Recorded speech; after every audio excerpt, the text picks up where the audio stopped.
बातिल से दबने वाले ऐ आसमां नहीं हम सो बर कर चुका है तू इम्तिहान हमारा। হে আকাশ, তুমি বারবার দেখেছো বাতিলের সামনে মাথা করার মতো জাতি আমরা নই।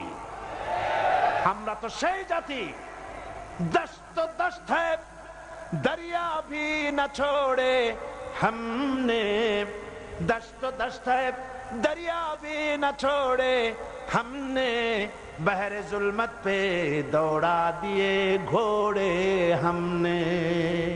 প্রান্তর তো প্রান্তর, শ্রাবণের খরস্রোতা টাইগ্রিস নদীর উপর থেকে হাজার হাজার সাহাবায়ে কেরাম উট আর ঘোড়ার পৃষ্ঠে সওয়ার হয়ে উত্তাল তরঙ্গমালা পাড়ি দিয়ে আফ্রিকার ভূখণ্ডে কালেমার পতাকা উড্ডীন করেছে।